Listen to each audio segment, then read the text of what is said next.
May buntag mga Zay and welcome to my daily life. So karong adlaw mga Zay katulod jud kaset ang ato ang order karong adlaw mga Zay. Habang gadagan ang amo ang order mga Zay gadagan pud ang amo ang labunon mga Zay as in isa ka na usually dito sa mga washing. Pero laban na jud sa ato ang mga kinabuhi mga Zay kay nagaano mo gabi nagatigom yung mga Zay ba na mabutangan na namo og kanang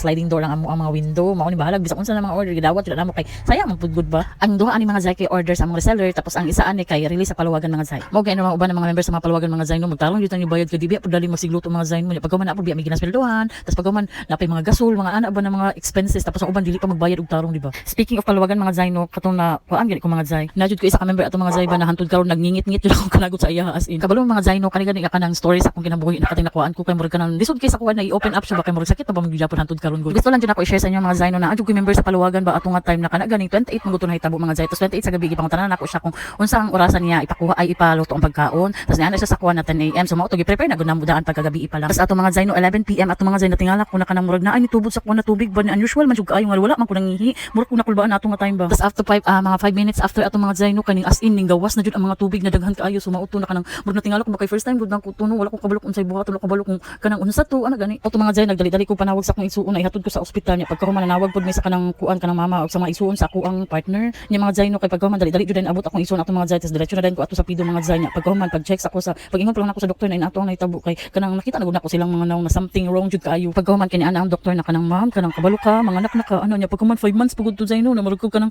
nagtinan-aw na lang mindo sa akong partner tas pagka man kay nagkato pagbiya nila sa amo ato ni istorya na minduhan na nakaanak ko na kanang murag istorya na ko siya ba na kanang kung unsa man galing ang mahitabo kay dawato na lang nato ana gud kaysa naman kanang magdalisay pa ana niya magkuanay pa kung kinsay sala ana gud so going back mga Zay mao to pagka 12 PM ay 12 sa gabi na mga Zay akong gi-chat si madam anak ko na ma'am pwede 5 PM na lang ang imong order ma-release kay nangita lagi ko kanang maka-assist akong iso na at least ma-release jud gyapon iyang Paluwagan mga Zay bisan pag naanak ko sa ospital tas pagka man mga Zay ambot murag buntag naman siguro to siya man naka-reply kay syempre alas 12 naman pud nato masising nga dugay siya naka-reply ana nya pagka man mga Zay morning na to mga Zay nya ana siya na i-cash na lang daw nya pagka human man gud mga Zay kay gina-transfer na ko ba gina-ambulance na ko ato mga Zay na nagud ko ato sa barge oy nagabiyahe na ba so nangita ko paagi ato mga Zay na masendan lang jud siya as in sa GCash lang jud mga Zay kay wala lagi kay pundo akong GCash ato ba nya lain pag kano mag-cash in na ana magko ato sa ambulance mga Zay tas ito lang pa mga Zay kay magsugod na yung taon mid Zay kay sa mong order kay 10 AM kayo ha ugba na lang pod bye bye.